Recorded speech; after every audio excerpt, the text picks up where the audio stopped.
Hello there, YouTube. It's your boy B3, back with another kicking graphic novel review. Today we are talking about the Spawn Compendium, Volume 1. Yeah, so this is like the first 50 issues of Spawn, all gathered together in full color for the first time. Let me give you a quick read up at the back of the book. With Spawn, legendary writer and artist Todd McFarlane unleashed his iconic anti-hero onto the world and launched the most successful independent comic book in history. A government agent, Al Simmons, was killed by his own men. Resurrected from the depths of hell, he returns to Earth as the warrior Spawn, guarding the forgotten alleys of New York City. As he seeks answers about his past, Spawn grapples with the dark forces that returned him to Earth, battling enemies and discovering unlikely allies. As he learns to harness his extraordinary new powers, he begins to grasp the full extent of what brought him back, and what he's left behind. Spawn Compendium 1 presents the stories and artwork that helped create the Spawn legacy for the first time in full color. Features Todd McFarlane's legendary hyper-detailed art and stories, as well as collaborations with industry giants Greg Capullo, from Batman, who's probably one of my favorite he might be my favorite comic artist right now, honestly. Alan Moore from Watchmen, Dave Sim, from Cerebus, Mark Silvestri from Uncanny X-Men, Frank Miller, Sin City, and Grant Morrison from Batman, collecting Spawn issues 1 through 50. Yeah, so this is actually... I'd read Spawn issue 1 before. I remember the Free Comic Book Day before issue 300 came out. They released, issue 1, like a free version of it. And I read that then, but that was really my only exposure to Spawn. So, McFarlane does this kind of... Throughout these issues, he does this kind of... Dark Knight Returns-esque thing, where there are these 3 different anchors on 3 different news stations, and they're all kind of giving their take on the things happening in the comic, or at least as far as, humans know about them. Because this first starts in 1987. But, one of them is CNN, and, that's a bit more of a left-leaning viewpoint, and then there's one that's called My View on 2, which is more of a right-wing viewpoint, and then there's, an entertainment news channel that just looks at it from that point of view, which is odd. But yeah, Spawn, Al Simmons, was killed, quote unquote, in the line of duty. And he made a deal with a devil, not the devil, a devil. And that devil sent him back to Earth as a Hellspawn. He has this symbiote suit a la Venom. Todd McFarlane is one of the co-creators of Venom. And Spawn is kind of his way of saying, fuck you, Marvel. I'm still going to write Venom. I'm just going to make it something different now. And he is different enough from Venom. But then there's been a lot of Venom books that pay homage to Spawn. And a lot of... Marvel's also done a little ripping off of Spawn as well. But he comes back, beats up some rapists. There's a lot of trigger warnings for this book. It's a dark book, it's a gritty book, there's a lot of stuff in it that's kind of just edgy for the sake of it, to be completely honest. It's a 90s anti-hero book. It's gonna be edgy.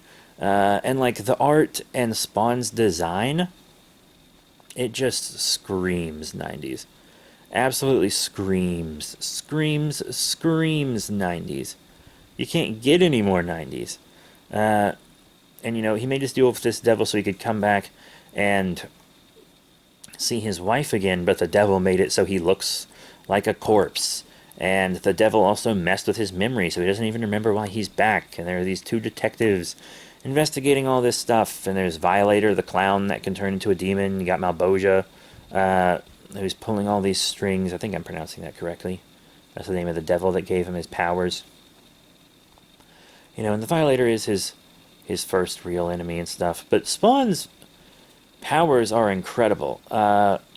He can teleport, and he can kind of do some soft reality manipulation. He can do all these things. But he has a finite well of power. And once he uses that well of power up, he gets sent back to hell And depending on what he's done while in the mortal world, he will either become a member of Malvosia's army for the ultimate battle of good and evil that will take place at the end of time, or he becomes food for that army if he doesn't do it well. And he can do some minor shape-shifting with these powers, but when he turns human, he can only turn into like a white, blue-eyed, blonde-haired man, and he's like, nah, I ain't doing that. No, thank you. Because he's a black dude, right? And he's like, no, no, no, no, no. I'm not going to be walking around as a white man. It's not going to happen. I'd rather walk around as a corpse. Which is really funny. It was a really funny panel. But eventually he's like, I'll be the white man once so I can see my wife. But then he finds out his wife has a daughter. Something he was never able to give her. He was infertile. And then he finds out that his best friend married his wife. And honestly, like, he sees it as a big betrayal. Which I guess I can understand, but like, you know, if I was dead, and I looked down onto Earth, and I saw that my wife was happy, she had a gorgeous daughter, that meant the world to her, this cute little girl, that's everything she ever wanted, and she found another man that'll love and take care of her, and if that man's your best friend, someone who you know is a good guy, you know who will treat her right, and be able to take care of her, and someone who you also want to see happy. Like, if I saw that, I'd be like, good for them.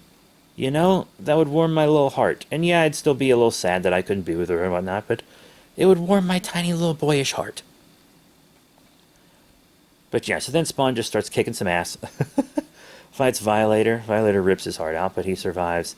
And Malvosia's not too pleased with what Violator's been doing. It's kind of... because Violator's been killing gangsters to kind of flush Spawn out, but then Malvosia's like, hey, dipshit, you're killing gangsters. Crime's down in the city because people are afraid of you killing them. We want crime to go up. We want people to sin. And we're taking your powers away. I'm sticking you in your gross little clown form. All kinds of crazy stuff. Then we see Billy Kincaid, who's this child murderer, this deranged child murderer. And Spawn eventually kills him, but then there's like this big conspiracy throughout the 50 issues where it seems like the police chief and this big old kind of government guy had Billy Kincaid set free to kill a senator's daughter to send a political message. And there's this big cyborg, I think he's from Russia, if I remember correctly, and his name kind of changes throughout the book. Sometimes he's referred to as Overkill, one word, which I think is what they've finally decided on now, because that's what his more recent action figure is called, Overkill. But they also call him Overt Kill, O-V-E-R-T hyphen K-I-L-L. And he has a couple battles with Spawn in this, and Spawn actually steals all this artillery to defeat him, but ends up accidentally framing his best friend for this, because, you know, the big bad Black Ops guy that he stole the artillery from is like, only a handful of people knew that that artillery was stored there, and he doesn't suspect Al Simmons, because Al Simmons is dead. Right? Why would he suspect Al Simmons, even though Al is the one that took it? So he starts suspecting his friend Terry, who's married to his wife Wanda. And then that's going to cause a lot of trouble for Spawn's friends and family he left behind. But Billy Kincaid goes to hell, and it seems like he ends up becoming a Hellspawn after wandering through hell. One of Violator's brothers drags him up to Malvosia, who gives him a symbiote. Pretty cool. We see some stuff with Medieval Spawn and Angela, which are the Neil Gaiman issues. There are actually some really good videos I recommend you watch about Neil Gaiman and Todd McFarlane's feud, which Neil Gaiman was 100% in the right on, because Todd McFarlane created Image so that creators in the comic industry could have their books published but own their characters and stuff, and then he tried to steal all of Neil Gaiman's characters when he wrote for Spawn. He offered Neil Gaiman an insane amount of money to write for Spawn, and then when it was time for merchandising rights and stuff, he wouldn't pay out to Gaiman, especially for Angela, who was crazy popular. And to be completely honest, I don't understand why Angela was as popular as she was after her first appearance, because I read all the issues she's in within the first 50, And she didn't impress me that much. I liked her more in the Jason Aaron Thor stuff I've read than I liked her here. I think it's just because she was hot. I think that's why she was as popular as she was. I'm serious. I think that's why. Because she didn't really stand out that much to me. But maybe I'm looking at that from like a modern day point of view, where I've seen so many characters like her now. Maybe she was more unique and stuff back then. Maybe there was. Maybe it's just an age thing.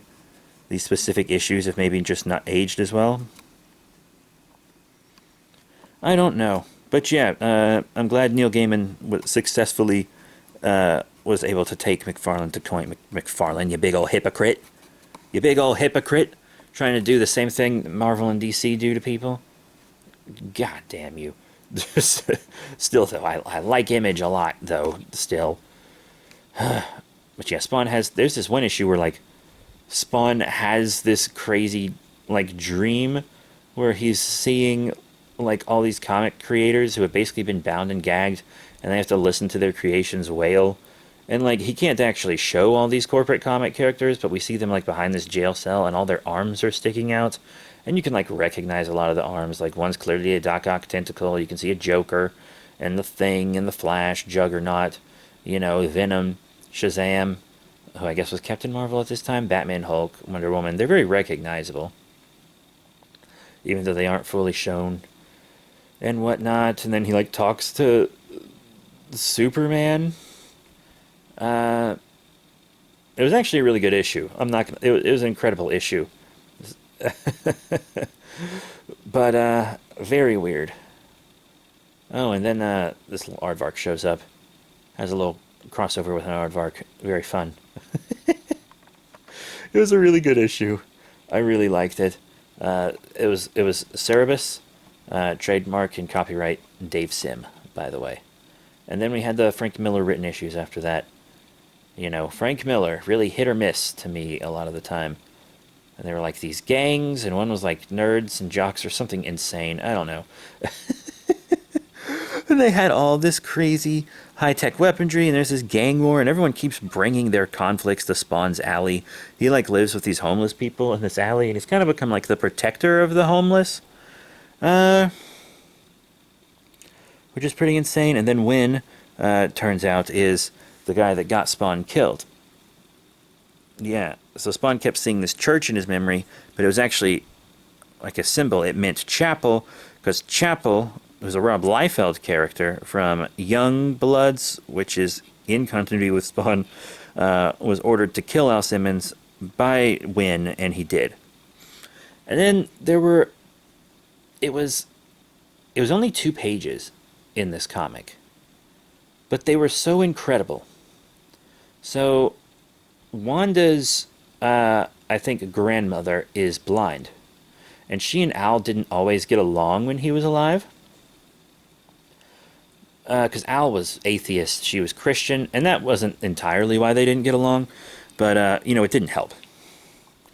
But Al goes to her, and he looks like a corpse and stuff, but she's blind, legally, at least. And he talks to her. He talks to her, and she's like, "Oh my God, Al, God sent you back." And he's like, "Someone sent me back, yeah." And he was like, "Granny, you're right. I'm so sorry. Heaven and hell are real. You're definitely going to heaven." But she's like become a confidant for him because she knew him in his past, and he can't tell her like everything. But he goes to her and he talks to her, and she comforts him.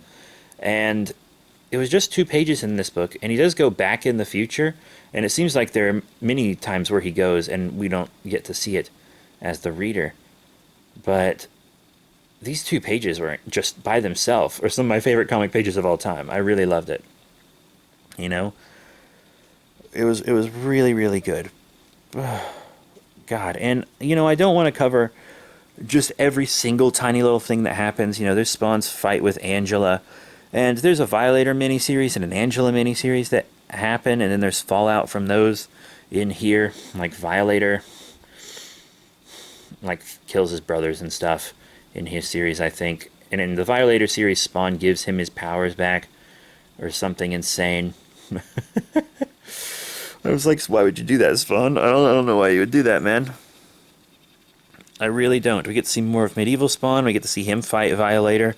But it's like told from Violator's point of view, but he's like telling it to these kids. And he's telling it like he was a hero, but then we see the images of him doing all the horrible stuff with medieval Spawn. Incredible. And Maldoja was actually happy with that. And there's like this place, there's like this substance in hell that's used to create hell spawns and stuff.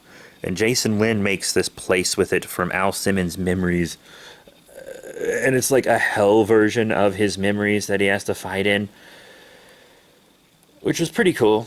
And, you know, Simmons still doesn't know that Al is that. And then we get the anti-spawn, which is, you know, his reverse Flash, his Bizarro. You know. And anti-spawn will eventually be called Redeemer. But right now, he's anti-spawn. And Jason Wynn is the first one. But, you know, there are multiple... I think there's 2 different people in the first 50 issues that become the anti-spawn. The second one seems to do a bit of a better job at it. Or at least can handle the power better. Jason Wynn was in constant horrific pain while doing it. But he's also like a bad guy, so he didn't really super want to be God's Redeemer. And then after some attempts on Terry's life and stuff, and Spawn meets with Houdini and etc., Wanda and Terry start investigating Jason Wynn because they know he's this crazy, horrible Black Ops guy now. All that's going on. It's really an insane book. There's just so much that happens. A lot of stuff corporate comics just wouldn't allow. And then eventually you see Spawn, and he has these shoelaces tying his face closed. Because to heal his face would cost some of his limited energy. And it's like, well, when did his face get hurt? Well, here's the thing. He had a crossover with Batman. I do have all the original Batman Spawn crossover stuff. At the time of recording this, a new crossover with Batman just now started. Like, I think it's like 2 issues in when I'm recording this. Like the 2022-2023 one. But yeah, he, and then McFarlane, I think until, like, the end, yeah, up until, after Terry is healed, which we'll talk about in a bit, he has this shoelace in his face. And that's just McFarlane being like, he's just leaving this reminder on Spawn. And it's like, that it's just a reminder that he crossed over with Batman. So every time you look at Spawn without his mask on now, you're like, yep, he hung out with Batman. But he only loses it closer to the end when Terry gets, like, this brain tumor. And it is going to kill him. And Spawn can heal him, but at this point, Spawn thinks Terry is a traitor. He thinks Terry is working for Jason Wynn and doing horrible stuff with him. But in fact, Terry only took a job with Jason Wynn so that he could, you know, keep an eye on Jason and try to uncover dirt on him, which is super dangerous, and Wanda's helping him. But also, Jason Wynn offered Terry a job because he tried to frame Terry for something Terry didn't do, which was steal the weapons. And the reason he tried to frame Terry is because Wynn isn't in well with his bosses after the anti-spawn incident. He disappeared for a while, and he has no explanation for it. And his bosses are like, hey, when one of our top Black Ops guys disappears and comes back with no explanation, you know, we're going to assume the worst. We're going to assume you were, like, tortured for state secrets or something insane. So he's on thin ice, and he has to pin this weapons theft on somebody, but he just can't really get the real evidence for Terry. And then Spawn gets these secret Black Ops files on everyone, so he's, like, blackmailing all these people to protect, you know, Wanda and Terry and just innocent people in general. Then there's this big, like, monstrous cyborg assassin that wants to take out a mob boss for killing his brother and turning him into a monster. And he's got kind of a rocky relationship with Spawn. Like, they sort of want the same things, but, you know, this monstrous assassin is a bit more personal, and he kind of wants Spawn to help him, but Spawn's less interested, so he kind of has to force Spawn, and it just causes a lot of troubles between them. Spawn talks to some angels. You know, and then the Angela miniseries makes place where he has sex with Angela, and I think eventually they have a daughter, but she's not in these issues. Oopsie. There's this character called Curse, who's like this crazy religious fanatic that like mutilates himself to get the Lord's favor, but God won't make him a disciple. So he wants to like learn about this weird hell plasm that Spawn is made of. And stuff, and he's like, I don't care if I get damned as long as I'm doing the Lord's work. I'll go to hell for God. Eventually, it was so weird. Spawn has interactions with Wanda, and Wanda just becomes dead terrified of Spawn. Just absolutely horrified by him. But Terry starts to figure out that Spawn is Al. And Spawn tells Wanda that he's Al. And she kind of doesn't believe him. You know, our two detective characters, they start investigating the police chief because they start to figure out that he was kind of tied to Billy Kincaid. And eventually they do reveal that, and the police chief takes some drastic actions. And Jason Wynn kind of throws him under the bus because he doesn't want to be connected to him or Billy Kincaid. And Spawn kind of does this cross-country thing where he, like, tries to do some good, and some things end up worse, but then he, like, also fights the Ku Klux Klan, which was badass. Just slaughtering Klansmen. I think he did this really cool thing. He used some of his reality manipulation powers to turn a judge that was in the Klan into a black man. And then the Klan killed the judge that was actually covering up all their crimes. Pretty ironic death for the judge that Spawn gave him.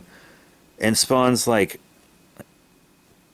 his cloak is torn, and it's not repairing, and it's a really cool look, just having the little tathers, am I saying that right, of the cloak hanging off of him. It's a good look. And he kind of comes back, and his suit kind of goes into its next stage of evolution, gives him a slightly new look, and that slightly new look is the one you kind of know where he has the big, like, weight mace-looking thing on his right leg, and he's got that kind of slightly shield-looking spiky bit on his, well, maybe it's on his right leg. You know, on his right leg and right arm. You know, it's only a slight costume change. It just adds some more bulky 90s spikes and stuff to it. But still it is. And his symbiote seems to be evolving faster than it should be, and it's very close to taking over his mind. Spawn takes God hostage, and God just lets him. God seems to be pretty understanding and forgiving of Spawn, for now. There's just so much going on. God, like, I want to hit all these basics, but I can't cover every single tiny thing in all 50 of these issues. But yeah, Spawn heals Terry, but he does it more for Wanda than anybody. You know? It's pretty wild. Very wild, actually. Anyways, I feel like that's most of it. I don't want to talk about too terribly much. I mean, like, there's this kind of wise man in an alley who's being very cryptic towards Spawn. He, like, used to be a Hellspawn, or is a Hellspawn, or something weird. It's not fully revealed in the first 50 issues, but he's trying to guide Spawn, but Spawn's always really aggravated with him, and it's like, can you blame him? Because this guy's being so cryptic. Jason Wynn, like, bombs a building to try to kill Spawn, and then he has to try to cover up the bombing, and there's this crazy long-haired maniac guy that tricks Spawn into helping him. Like, murder innocent people. There's just so much going on. We get kind of the origins of Cygor, which is this big cyborg gorilla, who's kind of sympathetic and doesn't even seem to want to hurt people. Like, he saves a little boy from, like, being hit by a car. And all this stuff. There's a fun Christmas issue where I'm, like, scared to death that something horrible is going to happen to an innocent child, and then it doesn't. Everything actually turns out excellently for him and his family and his whole community towards the end. Thank goodness. Because I was very terrified that that child was going to have something horrible happen to him. Because we've seen some pretty bad stuff happen to kids throughout the Spawn run. I mean, Lord, it was very spooky. Which, yeah, and then Spawn has to, like, draw all this horrible power from nature, and this other angel comes to kill him. She is ultimately unsuccessful. She kind of goes against God's will to try to do that and thinks she'll win God's favor by disobeying God. I don't know. You can try to explain it to me. I don't get it. But, I actually really like theological stories like this with the Abrahamic religion. While I don't believe it, and while that religion has caused me a lot of trouble during my life, I do think it's cool to kind of see it in fiction like this. You know? Very cool. But, yeah, I've really kind of fallen in love with the two detective characters at first. Like, towards the beginning of the run, I was like, okay, yeah, it's more of these guys. But then as it goes on, I'm, like, really excited to see, what they're going through, what they're doing. Because they seem to be the only two government officials in, like, the entirety of Spawn that aren't corrupt as shit. And they end up starting their own private detective agency to become some big old dicks. Get it? Dick means private eye. It's funny, I assure you. Dick Tracy, that's why they call him that. Yeah. It's true. But anyways, let's actually talk about the art for a sec, because it's real gritty, and there's panels all over the place. It's real jagged, angular. There's a lot of color in Spawn, actually. A lot of colorful moments, but there's also a lot of dark moments. They like to really cover Spawn's face, or at least the bottom two-thirds, with shadow and have his green glowing eyes revealed and stuff. Really a lot going on with that, and they just kind of shade it. But I want to say, I just love... Okay, I adore Spawn's cape. His cloak is like one of the coolest comic book outfit pieces ever. Honestly. It's insane. I like the big giant collar. I like how it's far longer than it needs to be. I like how he can use it as a weapon. It's really insane. But this book kind of ends with Spawn going to hell. And he starts fighting his way through hell and making his way towards Malboja, the demon that gave him his powers. And it's pretty rad. And then, the Violator seems like he's going to start preying on Spawn's friends and family in the mortal world. And we just got to get to Compendium 2 to find out what happens next. Luckily, I have Compendium 2. Can't wait to start it. It's going to be lit. But that is it. Thank you all very much for your support. Remember to rate, comment, subscribe. Check out all the cool links in the description below. Facebook, Twitter, etc. I highly recommend getting the compendiums for Spawn. It's a lot of books for your buck. I got Compendium 1 for like dirt cheap, and then I paid like under 50, I paid 40 something for Compendium 2, and Compendium 2 also has 50 issues, so that's less than $1 an issue. I mean, it's a really good deal. I have the digital versions, which I do believe are a little cheaper, but also the compendiums are huge books. Because I also got the Invincible compendiums, which are fantastic, and I read all them. I just hear that these big, thick compendiums from Image have binding issues. Like, when you're reading them, they are known to fall apart just because they're so thick. They're so thick. I feel like any books that thick have binding issues, which is why I elected for digital on these, plus a little cheaper. But that's it. Thank you all very much for your support. Remember to rate, comment, subscribe. Check out all the cool links in the description below. Facebook, Twitter, etc. And I will be seeing you all, you guessed it, next time. Bye for now.